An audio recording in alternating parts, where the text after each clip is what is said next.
So my name is Cheryl Theis, and I'm the director of the Parent Training and Information Center at DREDF, which is an acronym that stands for Disability Rights, Education, and Defense Fund. And the Parent Training and Information Center at DREDF serves 30 counties, including this one, all the way up to the border with Oregon, starting in the East Bay, and actually in San Joaquin. And we are so excited to be here because we've been partnering, collaborating with the Mind Institute for a long time, and we know what a long reach it has. So hopefully you will all learn things that you can pay forward. Okay, so I'm Cheryl Theis. I'm going to introduce my colleague here, Angela. I will say that I have 5 kids. 2 of them are adopted out of foster care through a kinship adoption, and 2 of them have needed special education support and have a developmental disability. And we're going to be talking today about all the ways to get through the barriers that we all face, whether you have a little one or someone who's about to leave the public school system and enter the adult world. So, Angela, you want to go ahead?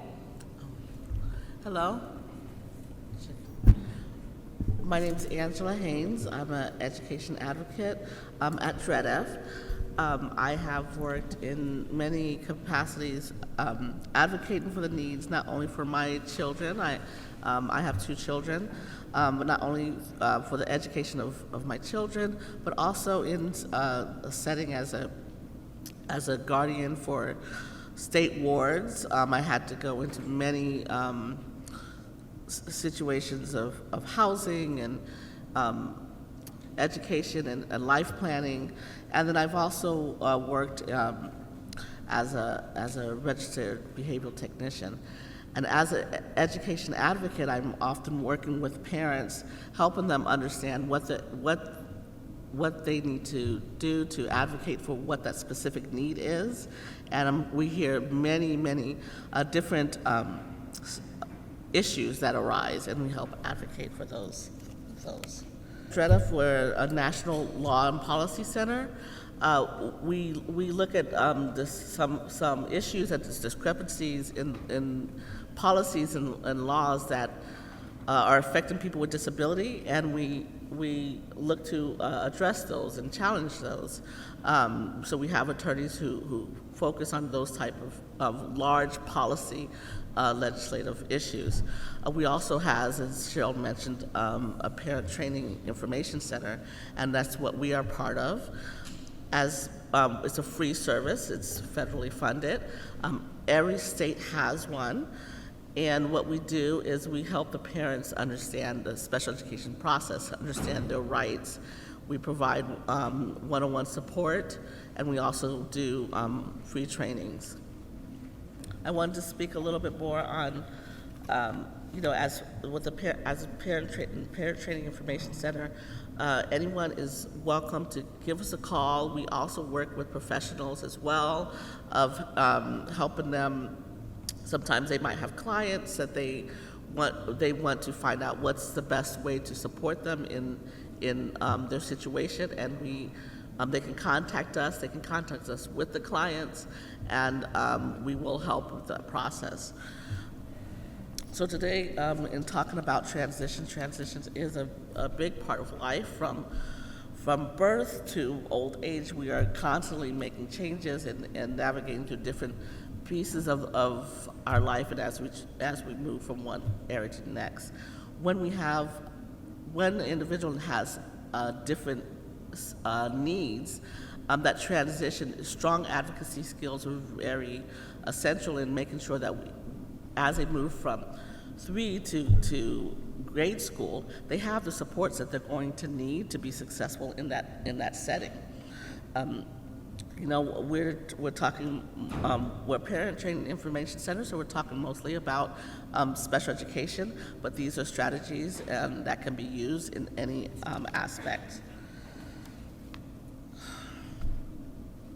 When considering advocacy, we look at 3 different. There's individual advocacy, self-advocacy, and community advocacy, where you're looking at addressing issues at a on a larger scale. But what we're really looking at is the individual of how you can best support your loved one. And if you're a young adult, what kind of things that you can say, or what kind of things you can do to help you get your needs met in that education setting. What does effective advocacy require? Knowledge about yourself and knowledge about your child. This is really important to understand for you, what you can handle, what you cannot handle, what kind of support are you needing, and then also for the individual, what are their strengths.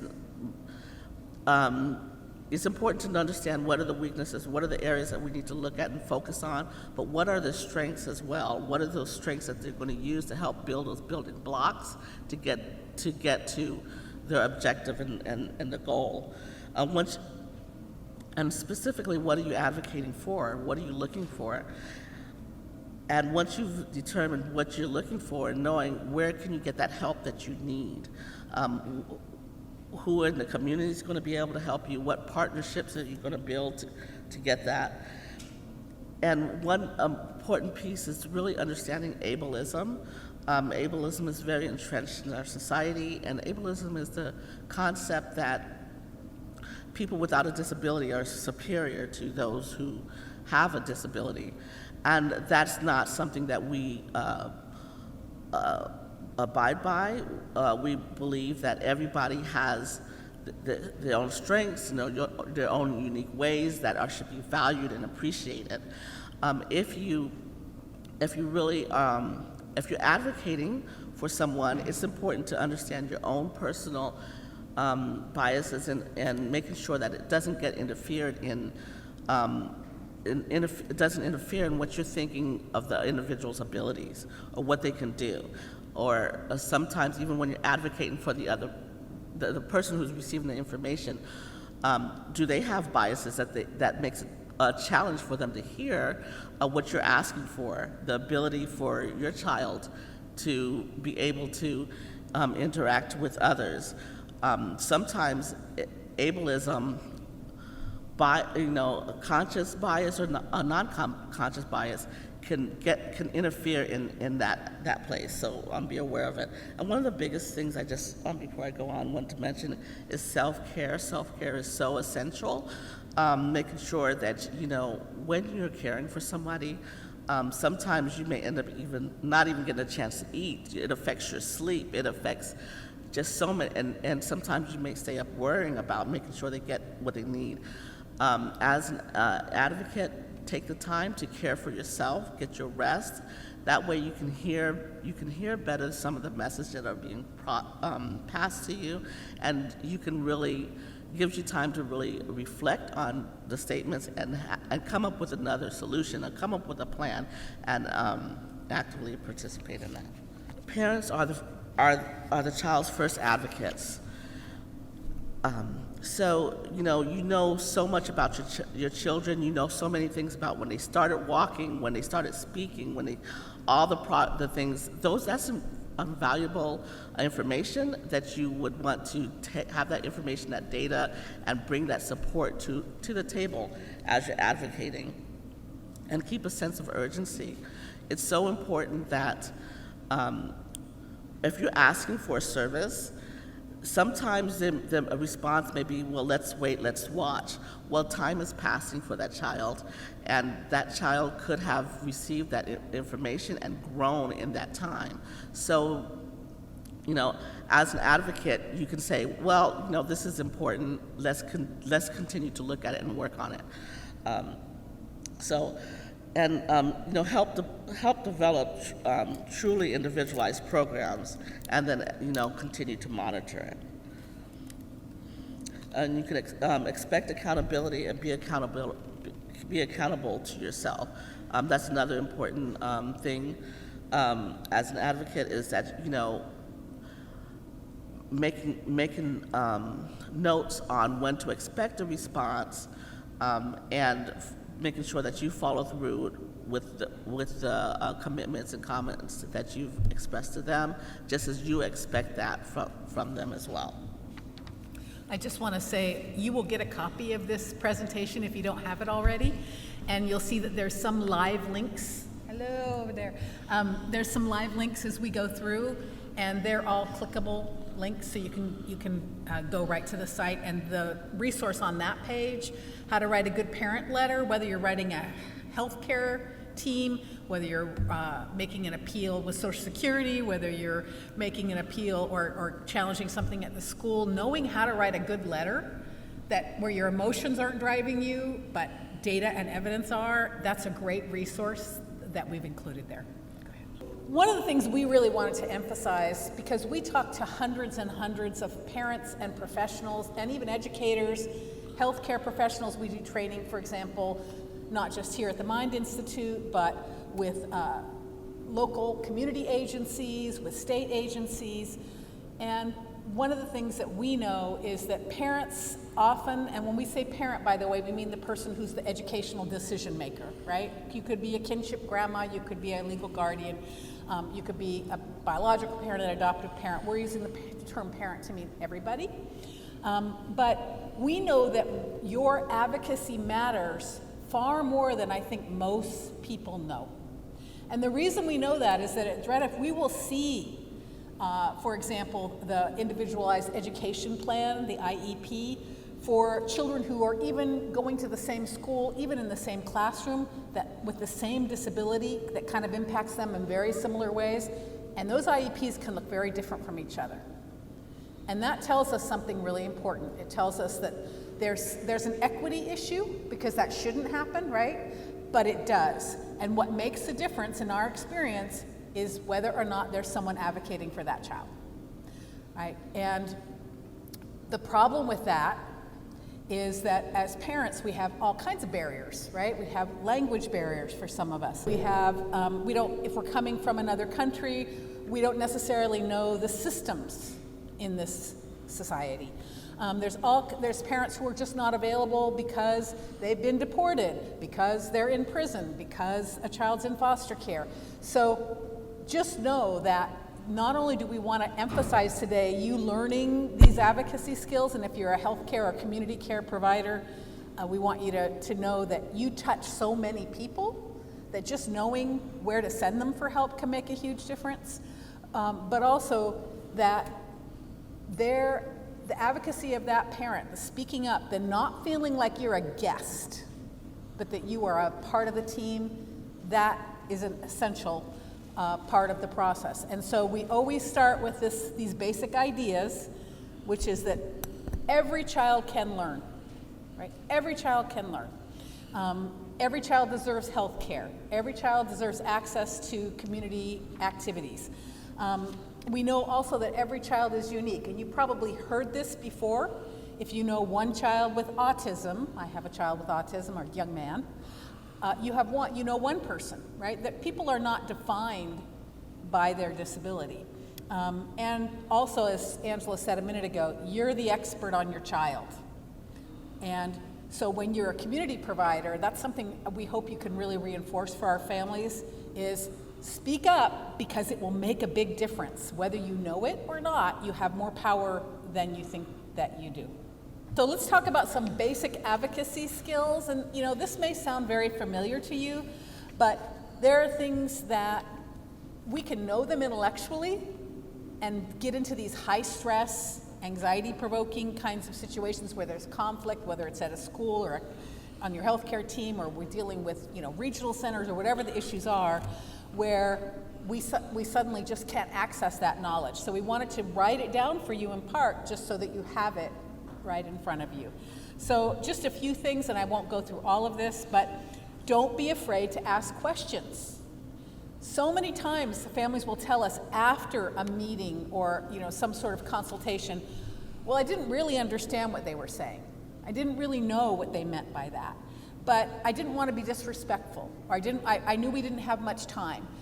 Your question asking, believe me and believe us when we tell you that if you don't understand it, probably half the people in the room don't understand it. And nobody's speaking up because they're thinking, well, everybody else must know. So ask questions. Don't forget to know the chain of command, right? So we all know this in our own lives. You know, if the bank messes up, can I talk to the bank manager? Can I talk to the corporate office? A lot of the systems we're talking about today, they work the same way. But I feel like, especially like on the school side of the house, which is most of what we do, people will often stop at the level of the school. Well, I went to the meeting and here's how it went. And they said my child didn't need a one-to-one aid or didn't need to be in a less segregated special day class or be included more. And, you know, they're the decision makers. But that's just not true. That's not how this system is built. It's built on collaboration and partnership where you're a member of the team and you get a vote. In fact, until you sign these documents, none of it can happen. So just, you know, own your power. Also, remember that you have a seat at the table. So I recently talked to the director of special education in Oakland Unified, and she shared that about half of parents come to their children's IEP meetings. Half.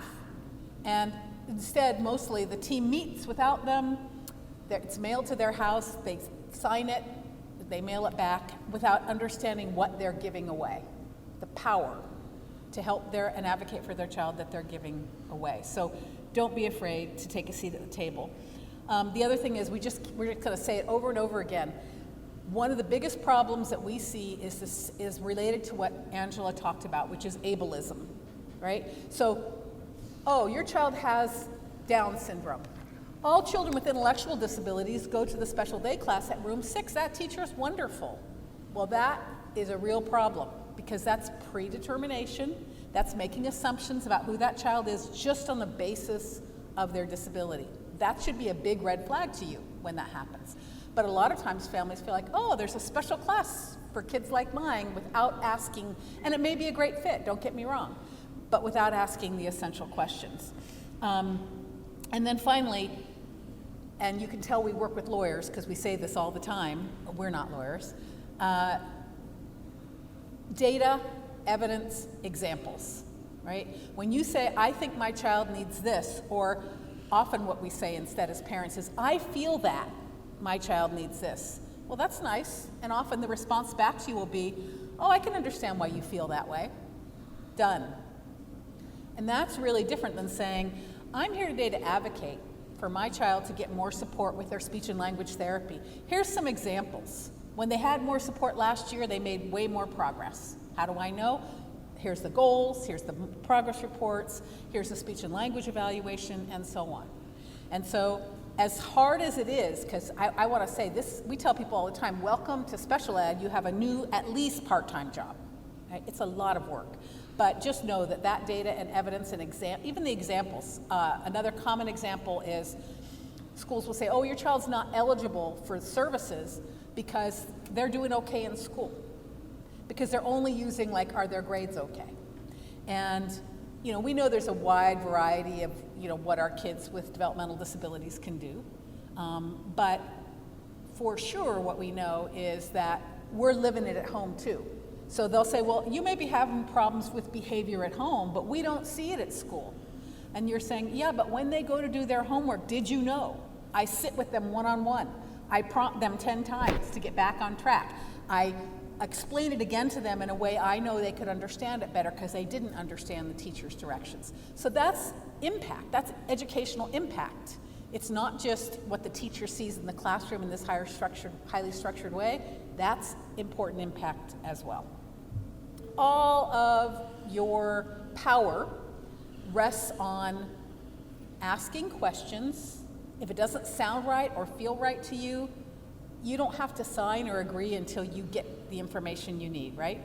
But also, it depends on knowing what your rights are and knowing what your child's rights are. And you do not have to become a lawyer. I think a lot of us kind of feel like, I don't know about you, but after a while I started to feel like I was an expert. Maybe I came to the Parent Training Information Center so I could get paid for everything I'd learned the hard way. But you don't have to be an expert on everything, but you sure need to know where to go for help. Right? You need to know that there's a Medi-Cal ombudsman if there's a disagreement about health care. You need to know there's a parent center or a family empowerment center or a family resource center and that they can help you with this. So I'm just going to very quickly go through a few of your basic rights One of the things we do at DREDF are these free trainings, and one of them is, special education basics, just to teach you more about this process. I'm not going to go through it today, but these are some key rights. First of all, you always have the right to request an evaluation, to ask that the school look at what your child's needs are and whether they're eligible for services or for more support than they're getting now. You always have the right to say, and it's really a great advocacy strategy to say, I think the reason we're disagreeing about what my child needs is because we don't understand what my child needs. We need more data. We need to do more evaluation. You also have and a lot of families don't know that schools, including charter schools, which are public schools, by the way, no matter how they act sometimes, they have an obligation to actually, starting at age 3, to be out looking. So not just the kids who come to them from regional center. Many of you may have had kids who got early intervention or are getting early intervention services, but there's a lot of children who come into the school system at 3 having never been part of regional center.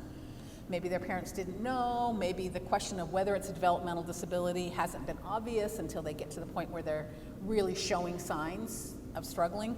And so districts have a legal obligation under federal law to actually be out looking for children who might need an evaluation and because they might need more services. The reality is that the school system, which is filled with many great people, can be very overwhelmed, and there's often this wait and see. If you come to them at 3 and think, I think my child might qualify for some services, parents tell us that they often hear, wait till they're in kindergarten. We don't want to label them, and there's this stigma associated with special education and that ableism piece that Angela talked about. So there's this stigma that, oh, your child isn't special ed. And think about what that statement really means, right? Because there's all kinds of implicit bias built into that statement. You also have the right, probably the single most important right you have on the school side of the school education side of the house, to disagree with their evaluation. Are you an expert on evaluations? No, probably not. Some of you might be. Most of us look at it and go, okay, my brain's going to explode.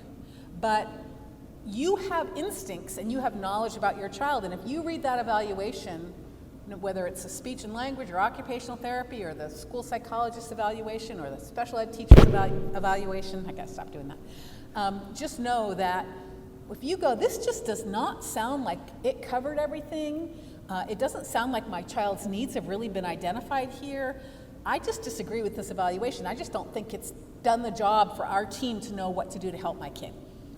You have the right to say, I want to request an independent evaluation, and school district, I'd like to ask you to fund it. That's your obligation, unless you want to actually take the time and energy and resources to take me to a hearing and prove that you did a top-notch evaluation. So if they say, okay, we'll give you an independent educational evaluation, that's what it's called, it's a way to get a second opinion at no cost to you. You choose your own evaluator. You choose your own assessor. And the school district can tell you what criteria they need to meet, like a speech and language therapist has to be credentialed or certified or whatever. But they can't say, no, we don't like that person, you need to use someone from our list. That's just not true. So that's a really important right. You have a right to participate as a full member of the team. Again, you're not a guest, and if you're a community provider, please remind parents that they're not a guest.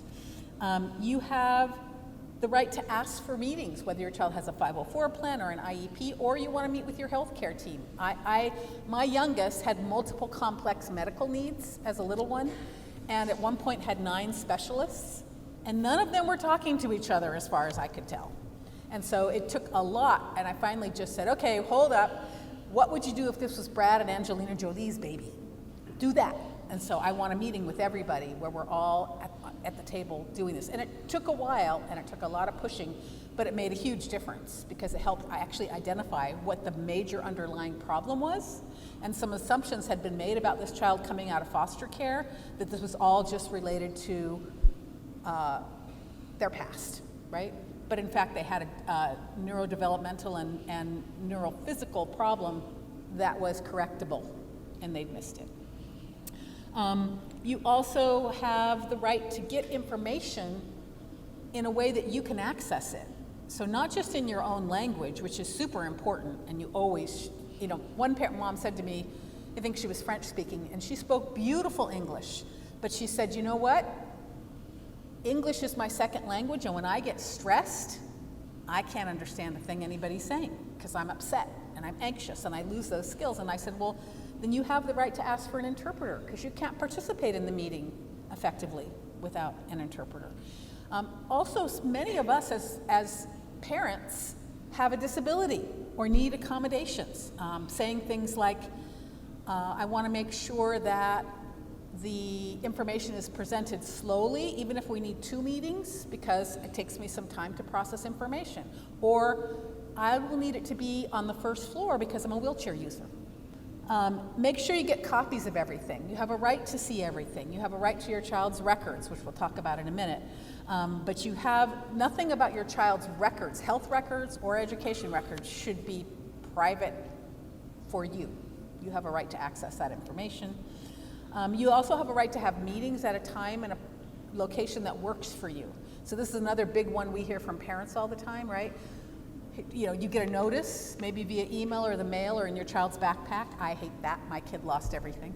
That said, we're going to have an IEP meeting December 1st at 2 o'clock, and they act like you're just supposed to show up. And it took me a while to figure out that I actually got a vote. And I would say, I can't do it between 9 and 3. I'm not available at that time. It needs to be earlier or later, or can we do it by Zoom because it doesn't work for me to leave my job and come all the way to the school. Perfectly legitimate, you're legally allowed to do that. Use it if you need to. And then I think the other thing, and we're not going to talk about it today, but just reach out to us or to other agencies that do what we do if you do get to the point where you feel like you're stuck. Right? Like I've met with them, I've asked them over and over again, common example, can you take my child out of the special day class? I think they need more inclusion. And the school's like, yeah, we don't think so. And then we met again and we discussed it, and I said, oh, well, now they're transitioning into middle school. Could we give them some inclusion now? Oh, no, it's going to be even harder for them in middle school. So if you get stuck, and my personal rule of thumb is if I meet on the same issue 3 times and it doesn't get resolved, then know who to go to next or what your rights are. And so we gave you a link here about what that looks like, that process looks like, and just know that you have that right to push. In terms of the basic rights of students, and this is just on the education side of the house, students with disabilities, they have a right to comprehensive and culturally, linguistically appropriate evaluation.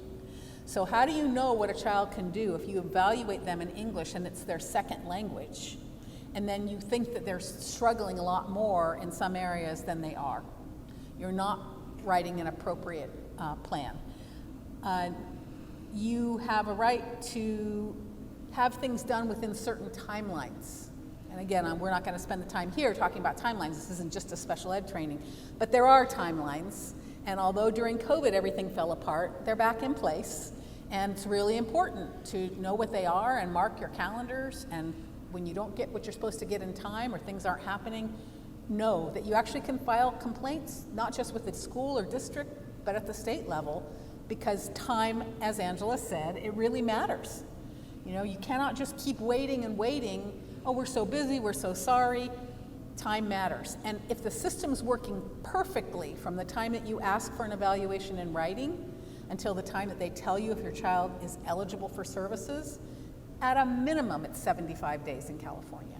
That's a lot of time, especially for kids who are struggling with behavior, being sent home, or are increasingly resistant to school, and you're starting to see the panic about it, or who aren't even getting any services yet, and they're waiting. So keep that sense of urgency. I love this saying. It's my personal favorite saying. IEP stands for I expect progress. And I think in every setting, we should all use that saying, whether it's on the medical side of the house, on the regional center developmental disability side of the house, education side of the house. I don't care where my child is relative to all the other children in the world. But what I care about is that my child is making meaningful progress, not just a little bit, but meaningful progress. The other thing is, what's that saying from Mr. Rogers? Like, know who your helpers are. It really matters. One of the things I find frustrating is that so few, this is why I love this event, so few families who are going through these kinds of challenges ever get connected with other families who are going through those challenges.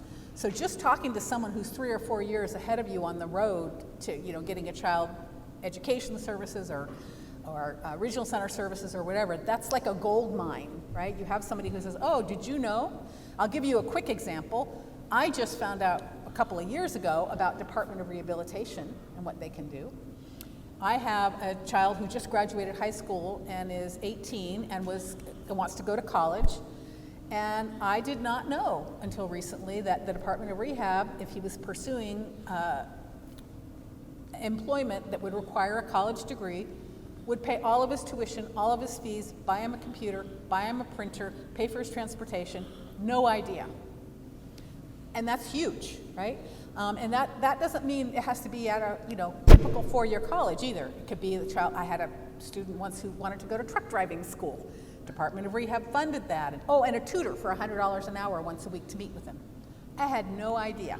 So those are the kinds of things that I only found out because one of my colleagues, whose child is a little bit older, told me, did you know that Department of Rehab could actually help? So that was really big. There's a lot of partners in this. Community organizations. I love Family Voices, the Parent Training and Information Centers, the Mind Institute. Again, there's a lot of us out here trying to help. Regional centers, State Developmental Disability Council, Centers for Independent Living do all kinds of great work. Healthcare providers. We do a lot of training at DREDA for the local healthcare providers, like at UCSF Children's Hospital in Oakland or Kaiser, about how to help families when they're having, hitting these kinds of barriers. So figure out who's out there and especially try to connect with people who are a little farther along in the process than you are if you can. So relationships really matter, and I would say this is true anytime you're engaging with the system, right? The system's a bureaucracy. And, you call and you ask for an appointment and they say, oh, we don't have an appointment until September. It's just like you feel like you're talking to a machine. In fact, now they hang up on you.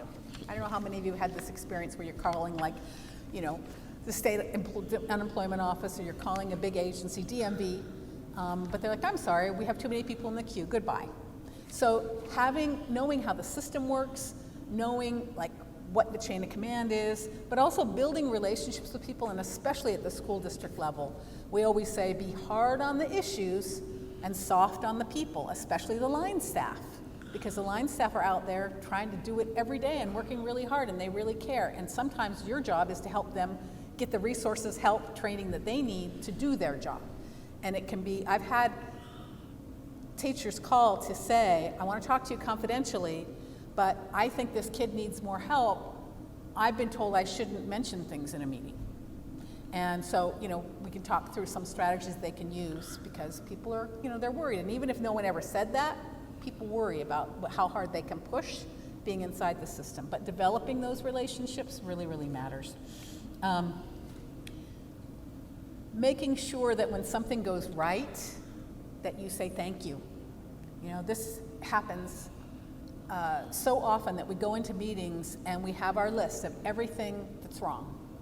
Here's what my kid needs, here's what my kid, and we forget to say, and by the way, the speech and language therapist or the OT is awesome. I've seen such incredible improvement, thank you so much.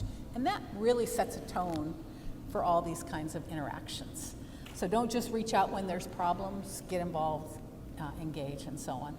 And then finally, I think that as parents, parents in general, and I said I have 5 kids, and this is really true a lot of the time, whether our child has a disability or not, we're living in reactive mode, right? You wake up, you're going to work, your kid's sick, you're like, oh, God, here we go, got to figure this out.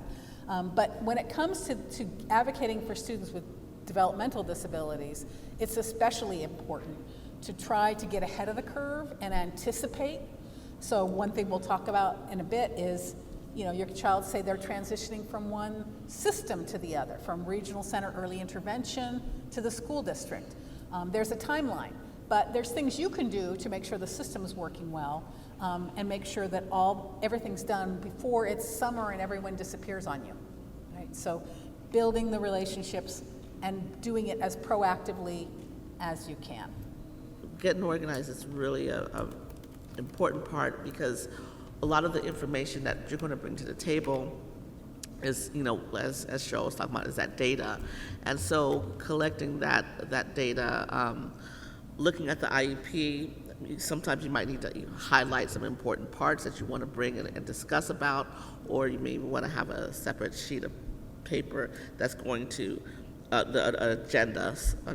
written agenda that's going to express these important parts that you're going to discuss. Organize your records so that when you're there at the meeting, when you come to the table, and you're expressing your concern for being in the special day class, whether it's working or not working. If you have that data to show how it's not working, and also maybe some information of how children they do better when they get a chance to be exposed to some age-related peers. Document your meetings and your agreements. One of the things that's also important is, even when you're have a meeting, a verbal meeting, and you make a decision or a discussion about a plan, it can be beneficial to go back and send an email and say, oh, when we spoke about this situation, this is what you had said. And so that gives that opportunity for that person to say, oh, clarify, and making sure that everybody is on the same page. Then it also gives you documentation, because when it's a verbal interaction, you don't have that documentation. But once you go back and send an email or send, to document that discussion, that's that other person's opportunity. And then it can happen both ways too. If you received it and you say, that's not quite what my conversation was about, you too can just say, no, this is what I meant. This is what, and you can clarify that piece of the conversation. Keeping privacy in mind. You hold your child's, the privacy of your child's records. You have the right to have access to the records. You have right to if you see some records you don't agree with, you have the right to challenge it. And there are certain processes you can maybe look at the link to go about that. So I just wanted to put that out there. Having that educational records is important. It matters. It allows you to see the progress. And I would also just add, for so many kids with developmental disabilities, there can be challenging behaviors, right? And so we see suspensions, even expulsions, where the whole picture wasn't understood, or the child maybe hasn't been properly evaluated yet. So getting those records and realizing, I thought they had done X, Y, and Z, or that they were following this plan or whatever, and it doesn't look like it ever got into their record. That can be really important. Okay, effective communication. Once again, one of the key points is, and I know I've repeated it, but it's so important just to be clear on what you're looking for and what you're advocating for, and have a to give an example. Let's say we'll go back to the idea of moving from a special day class to a general education class.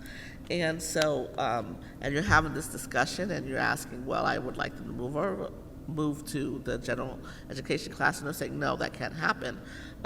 There are some key phrases that can be helpful for you to get that, to have further discussions without having a difficult debate. And so, as you see, some of the slides have some, and if they say, well, the classroom is too full, there's no room, you can clearly say, well, help me understand.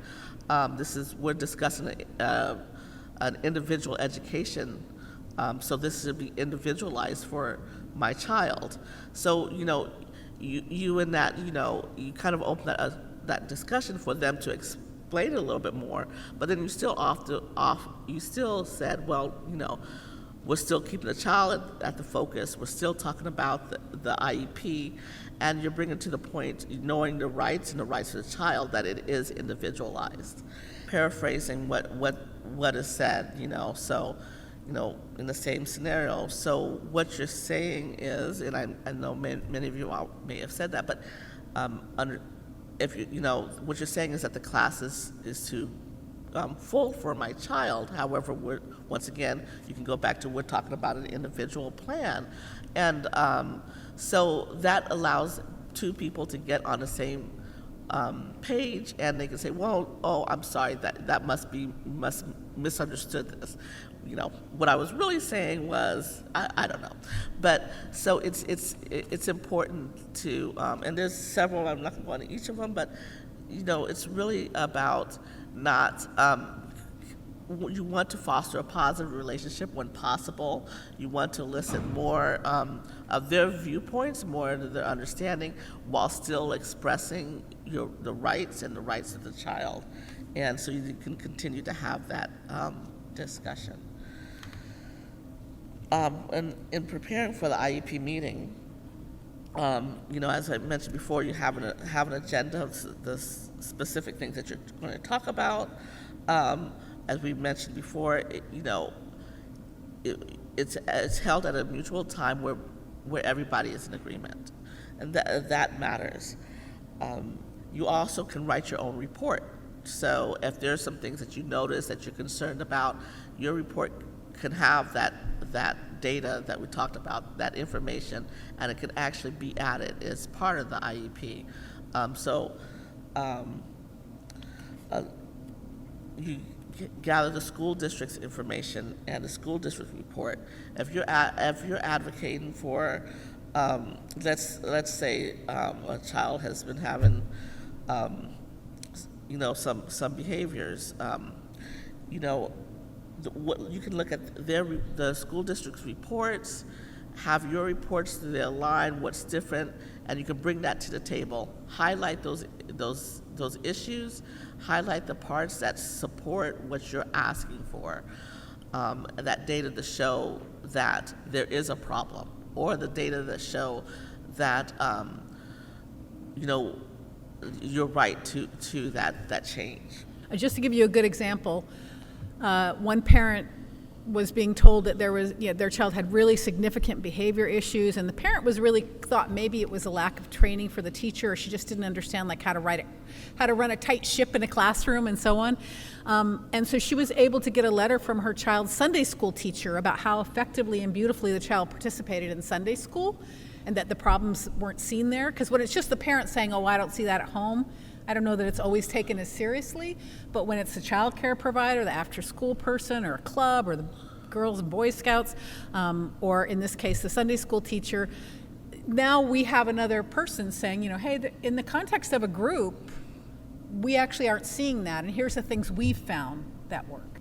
We've had our agenda, we're out there, we've started our meeting, and we're going to look at another example of the child who's, let's say a child who can kind of gets out the seat and will grab things, and so you would like to have maybe an augmentative device, so you're at the IEP meeting. You can take a look at who's there. Do you have someone who has authority to make that critical decision on getting the services that you're asking for, whether it be transportation or speech therapy or additional hours? Who's there at the meeting? Because at the meeting you should have somebody from administration, someone who can has that authority, the teacher, a special education instructor who's credentialed, and a specialist that are working with them. So this example that I mentioned, if there's a speech therapist who's maybe already working with them, and does not maybe you still want additional service, you want this augmentative communication. It's very valuable for that speech therapist to be there to say, this is something we're working with, this is something that would work, this is, they are a very important part of this conversation. So you have the right to say, well, the speech therapist is not here, I would like to hold this meeting at another time. You can choose not to excuse and ask for another time, or maybe the teacher is not there and the speech therapist is there. Well, is this something that we can do in the classroom? Every member has a very important, unique skill to add to it, and that's why it's a team discussion, because they can discuss about what works and what doesn't work, and make a true plan for the individual to make their goals.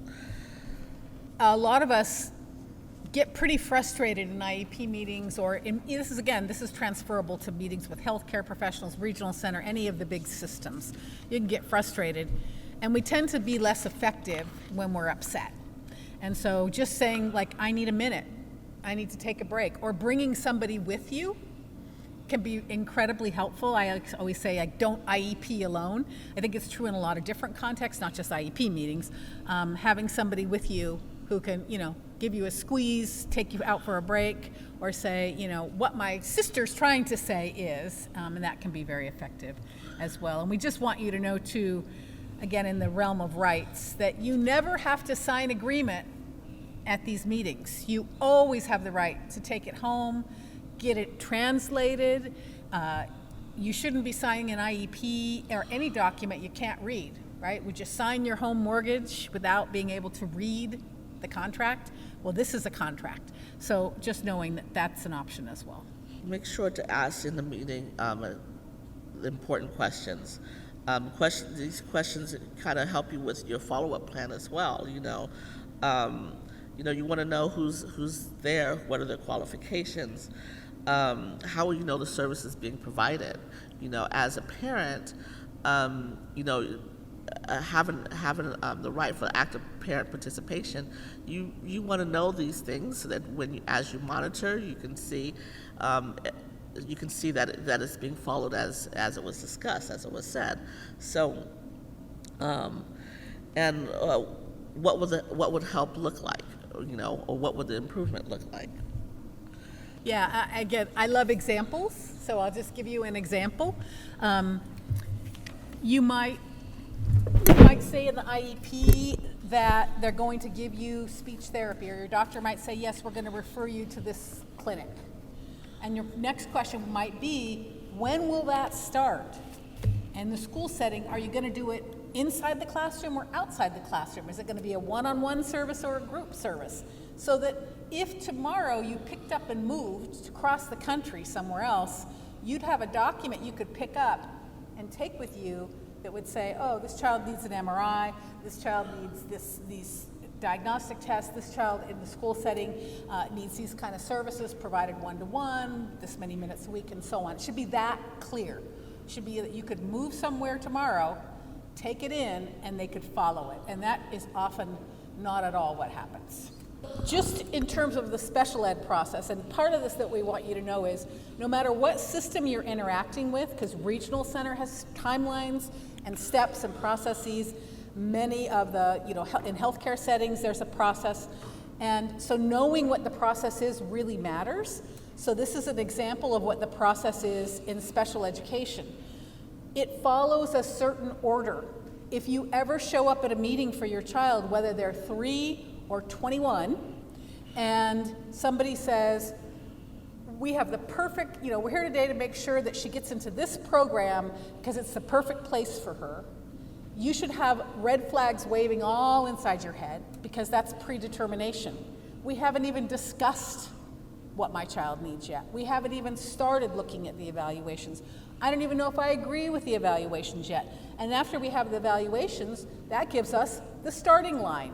And then we write goals for a year from now, what the child will be able to do that they can't do now.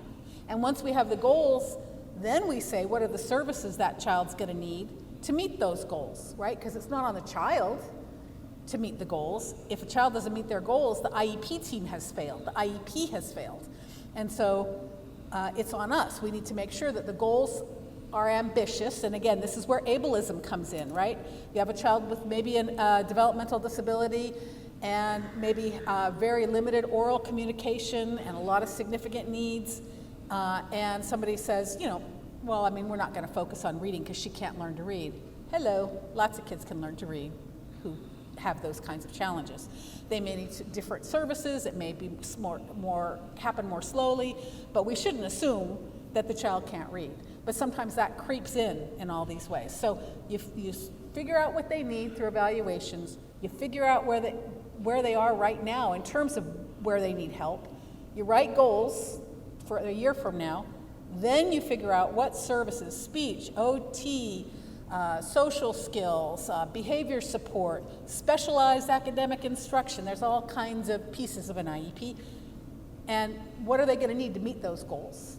And obviously if the goals are low, what's going to happen to the services? They're not going to have to provide much, so you want to make sure that the goals are ambitious.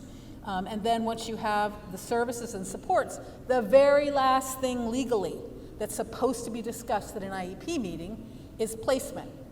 It should never be predetermined because it's based on all those other steps that came first. So, you know, in many different settings, and like I think I have a daughter who's a physician, and you know, in that setting as well, like she has a protocol. You may not see it, we may not see it as patients about, okay, here's the patient's concern, we're going to get this test and do this test, and then we're going to have a follow-up meeting to discuss the lab results or whatever. You need to find out what that protocol is and what order it's in, because if something goes wrong, now you're empowered around that. All right, and then finally, after the meeting, you know, some of this, after hearing us, should be pretty clear. You expect a copy of the IEP, you don't sign, and this has been happening a lot since COVID, where parents get an electronic page to sign agreement, but they don't have the IEP. So how in the world are you supposed to sign that you agree with something you don't even see? And again, for our community providers out there, you say to the parent, you know, you don't have to sign. And you can call these things called parent centers, and they can help you understand the IEP, and you can sign that you partially consent, right? I agree that my child is eligible for special education. I agree that my child needs speech and language therapy. I agree that my child needs some help around their reading, but I don't agree that they should be in this classroom, or that that's enough service, or that, you know, the category of disability that you put them under is the right one. So you can do that. And the things you agree to can start, and the things you don't agree to can be a follow-up meeting, or you can go through some sort of resolution process. If you need to have your documents translated, get them translated. And then take the time you need to consent, but the other follow-up tip is don't wait too long, right? Because until you sign, nothing's going to happen. And that's another mistake parents will make. They'll say, well, I didn't sign at the meeting because I didn't agree. And I'll say, how long has it been? And they'll say, oh, that was like the last IEP meeting a year ago. And then I came to this year's IEP meeting, and they said, oh, we're not reporting on any of the new goals because you never signed that IEP. We're just reporting on, you know, on the old goals. So it's, you know, you're juggling a lot. Transitions are a place where a lot of the things I just described, these advocacy skills, really get put to the test, because you're often changing from one system to another. You know, if you have a little one who's changing from regional center Part C to school district services Part B, you know, there's a lot of things that might come up, including, oh, the school doesn't think my child's eligible for services, even though they've gotten a lot of help through regional center services. What do I do about that? And, you know, we don't necessarily know automatically. Hardly any of us ever read our notice of parent rights that's given out to us, partly because it's kind of intimidating and there's a lot of specialized language and so on. But transitions are a place where you hit a lot of barriers. So we wanted to quickly, and we're not going to go through all these slides, but we wanted to give you some tips about specific transition-related stuff that comes up. In the first big transition, and you know, some of you may be well beyond it, but it's actually a place where a lot of people hit barriers, is when you're moving from those regional centers to the school district services at age 3. So just some basic tips. Pay attention to the timelines. There are very strict timelines in place that are supposed to happen and unfold in a certain order. And part of the reason for that is that if you disagree with anything, let's suppose that regional center says now that your child's 3, we've evaluated them, we don't think they're eligible for other kinds of services besides that early intervention that just ended. You may not agree, and there's a process you can use to solve that problem. You can actually ask, for some sort of resolution, and there's a very specific process. So you don't want to wait until it's months later, because now there's been services that haven't been provided while you're trying to resolve the disagreement. Same thing with the school district. It's pretty common. It's happened to me with my child. I was told that although early intervention had made a world of difference, the argument was so much difference that your child doesn't need help anymore. And I'm like, oh, hold up.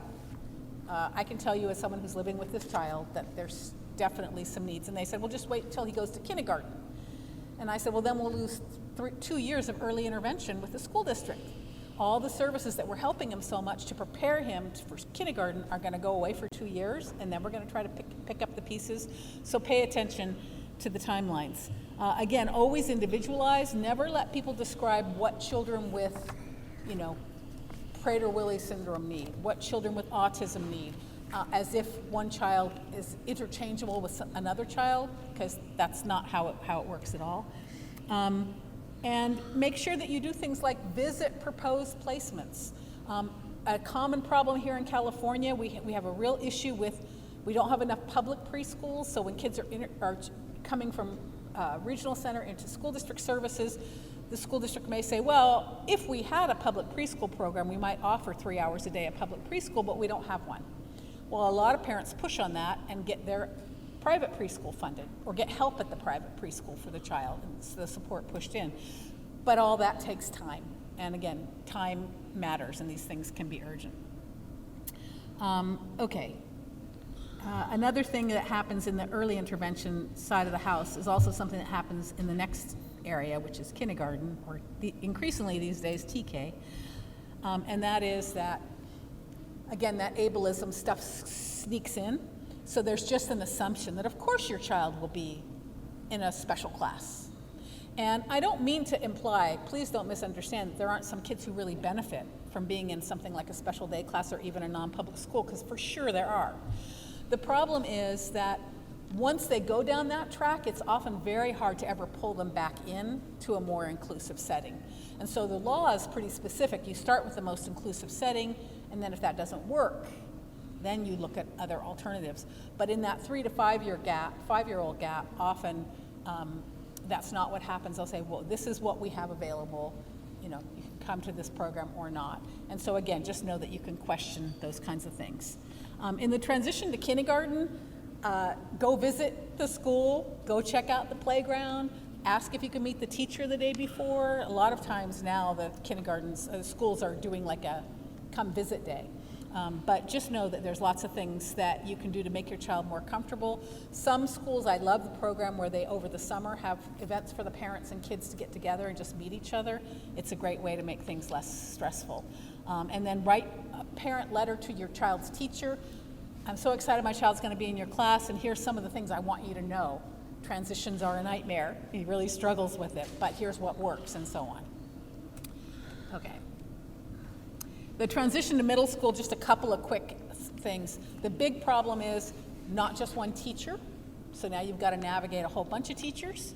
And bullying can come up more and more in middle school, and that we hear a lot about that. This is the age where that starts to occur. And having a meeting early to discuss how to transition your child to middle school is really important. And then, in high school, some of the same issues, but big questions to ask. Don't let people assume your child can't get a high school diploma. There's a presentation today going on about the new high school diploma option, which is for children with significant cognitive disabilities. They can still earn a diploma that, as far as any employer or anybody else would know, is a regular high school diploma. But it's based on different standards that are modified standards, so just know that that's available to you. And then finally, and we do a whole training on this at DREDF, that transition to adulthood is a huge transition. And a lot of people describe it as falling off a cliff, because you've had all this support, you've had all these services, and all of a sudden it's like, you may be getting most of your support from regional center now. Your child may be tracked in, they may say, well, you didn't get a diploma by 18, and so we're going to track you into our functional life skills program, and the student hopefully who's learning to advocate for themselves along the way, says, I really want to keep working on my diploma. They can until they're 22 here in California. There's no rule that says that as you exit high school, you must go this way, you must go that way. If you don't have a diploma, you must go this way. That's just not how it works, but there's a lot of misunderstanding. And then the other thing I always say when I talk about this transition to adulthood stuff is, don't leave out things like everybody else got sex ed and learned about boundaries and so on. They can modify the curriculum and make sure that all kids have access to that instruction. Are there school events and dances and things that the student wants, it's really important to them, or do they have access to them? How are we going to make that happen? How are we going to make sure that they're part of the community? And make sure, it's so exciting to know how many post-secondary college options there are now, whether you're working for a degree or just a college experience program. It's really changing out there. So you can call your parent center and find out about all the areas. I know UC Davis has a wonderful program called the Redwood Seeds program. Hard to get into, they don't have enough space. But just don't take college off the table, because that's really a big place where we all learn life skills and so on. I have to say that it's pretty common to see issues like behavior and safety not get addressed during the transition. We know, for example, kids with autism are 60% more likely to have a run-in with law enforcement. But just because, I used to teach at a program for kids with autism, and it was a transition program, and I once asked them, if you didn't jaywalk and a police officer stopped you and said, you jaywalked, I'm giving you a ticket, what would you do? And most of the kids said, I would tell them they're not right, I would tell them what they should do, and I'm like, you don't tell it to the officer, you tell it to the judge. So if those kinds of issues were coming up in high school, we want to make sure there's goals around teaching kids how to navigate, or young people, how to navigate the community too. And if that's an area of, like, how do you interact with the police? How do you apply for a job? What is it? Let's do mock interviews about how job interviews look, that kind of stuff. The more of that you do, the better. So, a couple things. First of all, just know who your helpers are. So call us if you need us. We serve 30 counties. And if we aren't the right PTI, oh, thank you. Know who is. Just recognize that there are going to be challenges, but it's amazing what your advocacy can do if you're empowered to do it. The UC Davis Mind Institute was founded in 1998 with the promise to reduce and prevent the disabilities that can be associated with autism and other neurodevelopmental conditions. Every day, our clinicians and researchers make progress on that promise. Our groundbreaking research on autism, Fragile X syndrome, chromosome 22q11.2 deletion syndrome, ADHD, and other conditions associated with disability are helping affected individuals achieve their fullest potential. Please visit our website or our social media platforms to find out more about current studies, upcoming events, and how you can help make a difference.